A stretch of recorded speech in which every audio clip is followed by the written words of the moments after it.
And we're going to cross over the desk now to rejoin Diptyque Laurent, who's going to take us through what's making headlines in the international press. And of course, there's a lot of focus today on Donald Trump's trip to Paris. That's right. Trump will take part in a Bastille Day military parade honoring U.S. soldiers this year. Alongside Emmanuel Macron, the two men will be visiting Napoleon's tomb before dining inside an Eiffel Tower restaurant.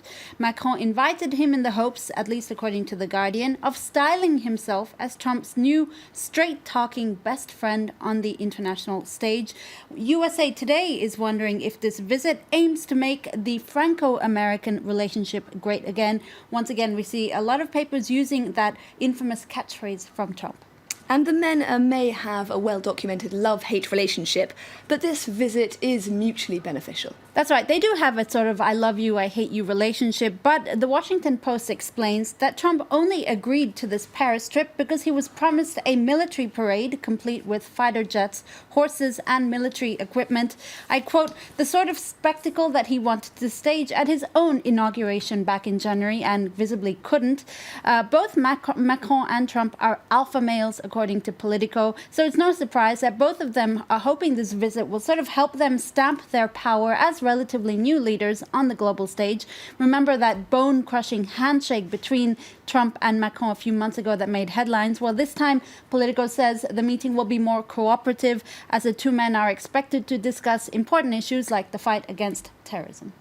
So let's move now to Brazil, where former President Lula has been sentenced to nearly 10 years behind bars for corruption and money laundering. It's a decision that the New York Times has called a stunning setback for the former President Lula, a politician who wielded enormous influence across the Latin American continent for decades. He was credited with leading a social transformation of Brazil and giving a lot more rights to its impoverished masses. The Brazilian paper Folha de Sao Paulo reports that his defense team say the presiding judge used the process to politically persecute Lula and bury his chances of making what was a planned political comeback. They accuse the judge of essentially losing his impartiality.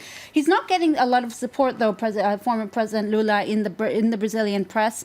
Pedro Doria, a columnist for another Brazilian paper, O Globo, says Lula betrayed the country twice. First, by throwing away a unique opportunity to rid the country of corruption. And secondly, by betraying the power that was bestowed upon him as president. I quote, Lula, you could have been great. You chose to be small. Damning words there indeed. So let's move on now to a trillion-ton iceberg that broke away from the Antarctic Peninsula this week. But it's not necessarily due to climate change. That's right. That breaking off, as it is known as calving, and it occurred this week. And this breakoff essentially leaves the Larsen Sea ice shelf, the smallest size it's ever been since it was first discovered in the 1800s. In theory, though, the Christian Science Monitor explains that calving is a perfectly natural part of the cycle and that the ice, in theory, should refreeze.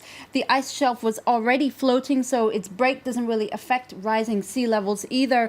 Scientists also believe in this case that maybe climate change wasn't the contributing factor, rather warmer air that caused the underside of the ice shelf to become thin, causing this eventual break. But for the New York Times, it should come as a warning. There's an interesting article in the New York Times from an opinion writer who says, exceptionally warm weather is melting the Arctic ice cap. Greenland's ice sheet is melting at an alarming pace.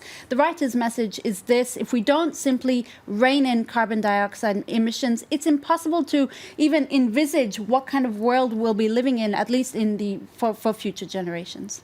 Finally, from you, Diptyque, let's end with a bit of Wimbledon news, or rather heartbreak for Andy Murray, a world number one, local favourite and, of course, reigning champion. That's right. Andy Murray did win Wimbledon last year. It was his second Wimbledon title, but this year it's not meant to be. Look at this front page from Metro Sport. Andy's agony. He lost his quarterfinal to Sam Querrey yesterday in 5 sets. Clearly a match that was injury plagued. The Mirror Sport says down and shout. Typically funny headline from the Mirror Sport. Injured Murray loses his crown, the paper says. Murray has now backed the UK's only other hopeful, Joanna Konta, who faces Venus Williams.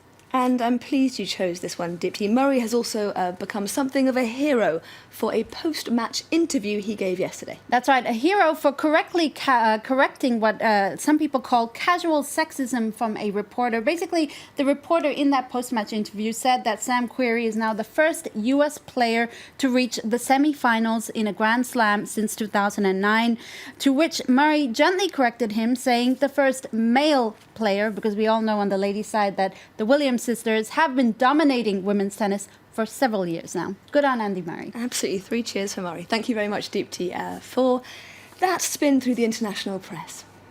Well, that's all we have time for right now, but do stay tuned. There's more news in just a couple of minutes.